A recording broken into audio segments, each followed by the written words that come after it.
इस वीडियो में हम जिस ड्रग का रिव्यू करेंगे उसका नाम है सिपाकोल एक्स्ट्रा स्ट्रेंथ और खास करके इस्तेमाल होती है सोर थ्रोट के लिए, यानी गले में अगर खराश है।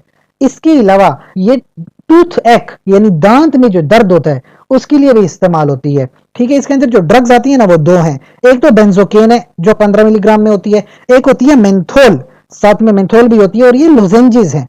क्या मतलब कि ये वो मीठी वाली टैबलेट होती है जिसको आप निगलते नहीं हो बल्कि मुंह में यूं ही जो है उसको पिघलाते हो या जिसको चूसा जाता है, वो लोजेंजेस हैं। ठीक है, जिस तरह स्ट्रेप्सिल्स वगैरह होती हैं। तो क्योंकि ये आपके गले की खराश को खत्म कर सकता है और टूथ एक को ठीक करते, दैट्स वाई आपने इस टैबलेट को चूसना होता है।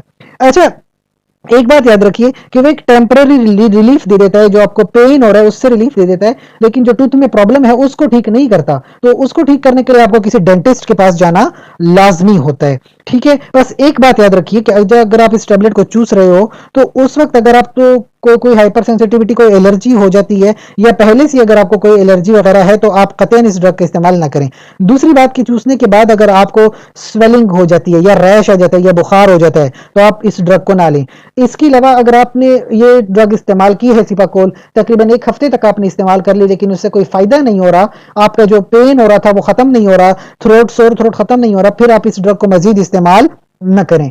और प्रेगनेंसी के हवाले से भी ये बात याद रखें कि इवन अगर आपको प्रेगनेंसी है तो आप प्रेगनेंसी में किसी भी ड्रग का खामखा से यूज़ न करें। अपनी गायनाकोलॉजिस्ट से मशवरा करें और गायनाकोलॉजिस्ट के मशवरे के मुताबिक ही किसी ड्रग का इस्तेमाल किया करें। इसके अलावा मुझसे कोई सवाल हो सिपाकोल के हवाले से, बेंजोकेन के हवाले से या कोई भी मेडिसिन हो जिसमें आपको कन्फ्यूजन है तो आप कमेंट सेक्शन में पूछ सकते हैं। साथ ही चैनल को लाइक करें, कमेंट करें, शेयर करें, सब्सक्राइब कर लें। शुक्रिया।